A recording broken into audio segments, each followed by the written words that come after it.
সরকার স্বাধীন গণমাধ্যম সৃষ্টিতে কোনো ভূমিকা রাখছে না বলে দাবি করেছেন টিআইবির নির্বাহী পরিচালক ডক্টর ইখতিয়ারুজ্জামান। সকালে রাজধানীর ধানমন্ডিতে বিশ্ব মুক্ত গণমাধ্যম দিবস উপলক্ষে টিআইবি এবং ইউনেস্কোর আলোচনায় তিনি এই মন্তব্য করেন।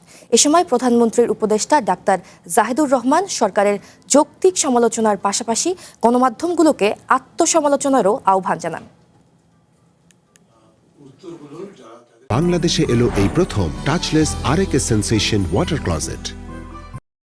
রাজধানীর ধানমন্ডিতে বিশ্ব মুক্ত গণমাধ্যম দিবস উপলক্ষে ইউনেস্কো ও টিআইবির আয়োজনে এই আলোচনা, যেখানে নিজেদের নানা সমস্যার কথা তুলে ধরেন গণমাধ্যম কর্মীরা। দীর্ঘদিন ধরে কণ্ঠরোধ, নিয়ন্ত্রণমূলক আইন, রাজনৈতিক ও কর্পোরেটের প্রভাব, অপপ্রচার সহ নানাবিধ সমস্যার কথা তুলে ধরেন বক্তারা।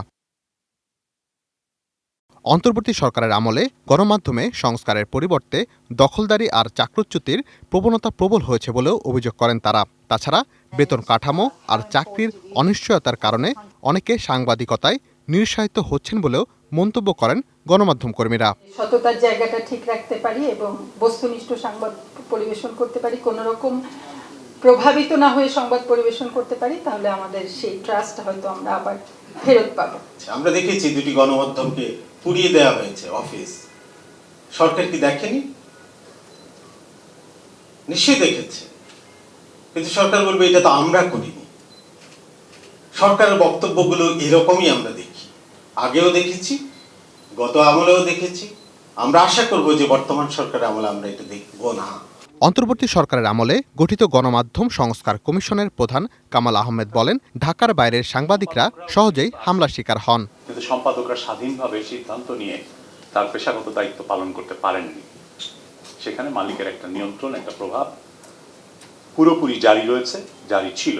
অনুষ্ঠানে টিআইবির নির্বাহী পরিচালক ইখতিয়ারুজ্জামান অভিযোগ করেন, গণমাধ্যমের স্বাধীনতা নিশ্চিতে সরকার উপযুক্ত পরিবেশ তৈরি করেনি। এ সময় প্রধানমন্ত্রীর তথ্য ও সম্প্রচার উপদেষ্টা জাহিদুর রহমান জানান, আটককৃত সাংবাদিকদের মুক্ত করতে সরকার কাজ করছে, তবে সাংবাদিকদের আত্মসমালোচনারও আহ্বান জানান তিনি।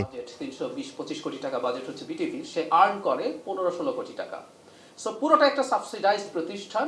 আদৌ কি দিচ্ছে, এটা আমার নিউজ দিচ্ছে কিনা সেটা জরুরি না আমার কাছে, কিন্তু ও আদৌ কি দিচ্ছে আসলে এটা তো দেখতে হবে। ইটস পাবলিক মানি। পরিবেশ সৃষ্টি করতে হবে যাতে করে সত্যিকার অর্থে media freedom, media can work in freedom.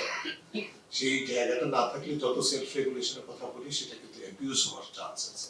July অভ্যুত্থানের পর থেকে যেসব সাংবাদিক বিনা বিচারে কারাগারে আছেন, তাদের বিষয়ে দ্রুত সিদ্ধান্ত নিতে সরকারের প্রতি আহ্বান জানান গণমাধ্যম কর্মীরা।